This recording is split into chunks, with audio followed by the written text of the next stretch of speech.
Market analysis video. और बहुत simple, अगर आज की बात करें है ना, तो मैं थोड़ा बेयरिश ही था बैंक निफ्टी में। पहले हम लोगों ने वन डे टाइम फ्रेम देख लेते हैं।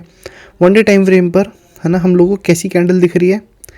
एक तो काइंड ऑफ इनसाइड कैंडल है, बट इनसाइड भी नहीं है ना, बाहर एक बड़ा गैप अप था आज, तो बाहर है कैंडल, बट एक फुल्ली रेड कैंडल है, ठीक है। और अगर सेम साइड हम देखें निफ्टी में, तो निफ्टी में एक पिन बार कैंडल है। तो पिन बार कैंडल क्या बताती है हमें कि market kind of hammer plus pin bar है। तो ये हमें बताती है कि मार्केट और भी बुलिश है। निफ्टी गिरी थी बट उसने पूरा रिकवर करा, बहुत अच्छा खासा रिकवर करा, और मैंने उसमें भी एक ट्रेड बनाकर मैंने अच्छा खासा एक प्रॉफिट जनरेट किया। अब आते हैं हम कल के ट्रेड के लिए। सबसे पहले हम बैंक निफ्टी आज डिस्कस कर लेते हैं एक बार कि बैंक निफ्टी ने क्या क्या करा, कैसे कैसे करा। तो ये हमारा कल का है, ठीक है। हम कल का छोड़ देते हैं, आज का सिंपल था है ना। एक गैप अप आया, गैप अप के बाद मार्केट ने स्ट्रेट अवे फॉल करा। सपोर्ट है। आप देख सकते हो प्रीवियस वीडियो में मैंने यही चीज़ बोली थी कि अगर बैंक निफ्टी है ना, अगर बैंक निफ्टी इतने के अंदर है तो हम लोग ट्रेड करने के लिए अवॉइड करेंगे, ठीक है। ये जो चीज़ है ये एक साइडवेज, प्रॉपर साइडवेज एरिया है। यहाँ मार्केट ने पूरा साइडवेज हुआ है। अगर देखेंगे, अगर किसी ने भी ट्रेड भी किया होगा तो सुबह ही एक सेल का ट्रेड मिला था, उसके बाद बैंक निफ्टी में ट्रेड नहीं मिला। और उसके बाद मार्केट ने क्या करा, मार्केट पूरी एक जगह पर साइडवेज हो गई। बल्कि अगर देखा जाए है ना, तो ये flag and pole kind of pattern है, जो कि ये रहा हमारा पोल और ये रहा हमारा फ्लैग।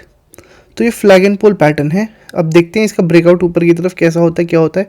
बट मोस्ट प्रोबेबली कल भी फिर से एक गैप अप आने के बहुत ज़्यादा चांसेस हैं, और एक बड़ा गैप अप की मैं सोच कर बैठा हूँ कि एक बड़ा गैप अप आएगा, क्योंकि हमारा कल जो है यूएस मार्केट में सीपीआई डाटा और ये सब आ रहा है ना, सीपीआई डाटा और ये सब आ रहा है। तो इसी वजह से मैं आज यूएस मार्केट में बहुत एक बुलिश मूवमेंट सोच के बैठा हूँ।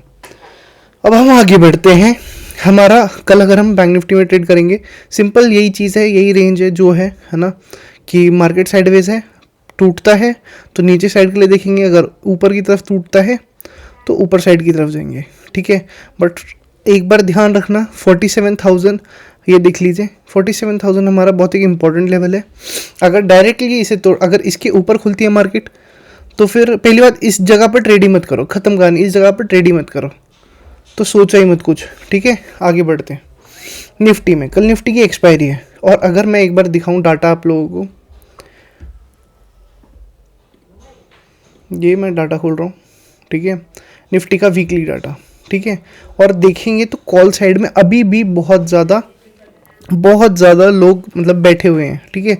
अब मार्केट के बुलिश होने के चांसेस थोड़े बढ़ गए हैं। और अगर देखा जाए पीसीआर भी, ये पीसीआर है हमारा, पीसीआर भी पॉजिटिव है। अगर 0.1 से नीचे होती है, जैसे 0.9 होती है, तो उसे बेयरिश माना जाता है। बट अगर 0.1 से अगर ऊपर होती है, तो पीसीआर अगर 0.1 से ऊपर होता है तो इसे हम बुलिश मानते हैं, ठीक है। पीसीआर भी बुलिश है। अगर एक बार ये चीज़ चेक कर लें कि सुबह से लेकर क्या हुआ, ठीक है, तो यहाँ पर देख लो पोजीशन ऐड अप होती गई और एंड में है ना बहुत मेजर सपोर्ट है 20,900 का, बहुत ज़्यादा बड़ा सपोर्ट है। तो 20,900 मुश्किल से ही तोड़ेगा निफ्टी। बट अगर टूटेगा है ना, बट अगर कल टूटता है 3 बजे के बाद, तो बहुत बड़ा एक बेयरिश मूवमेंट आ सकता है मार्केट में। आगे हम निफ्टी में 15 मिनट के टाइम फ्रेम पर एक बार बात करते हैं, ठीक है। तो 15 मिनट के टाइम फ्रेम पर ये इस बार अच्छा था। निफ्टी बहुत अच्छा था ट्रेड करने के लिए, बहुत इजी था, मैंने बताया भी था है ना यही चीज़ कि अगर गैप अप आता है, गैप अप आने के बाद मार्केट अगर इस चीज़ को रिस्पेक्ट देती है, इस चीज़ पे आती है, तो यहाँ से एक बुलिश मूवमेंट आने के बहुत ज़्यादा चांसेस है। मैंने यहाँ कहीं सेल करा था, पुट लिया था, यहाँ कहीं मैंने पुट बेचा भी, उसके बाद फिर मैंने इस जगह को जब टूटा है ना, फिर मैंने कॉल में भी बैठा और यहाँ कहीं बेचा। तो मेरे भी 3-4 ट्रेड थे, 4-5 ट्रेड थे आज है ना। अच्छा गया दिन, बहुत सही गया। और यही चीज़ होनी चाहिए है ना, अपने डिसिप्लिन में रहना चाहिए। मैंने बताया था कि अगर गैप अप आता है कैसे ट्रेड करना है, यही चीज़ आज हुई मार्केट में।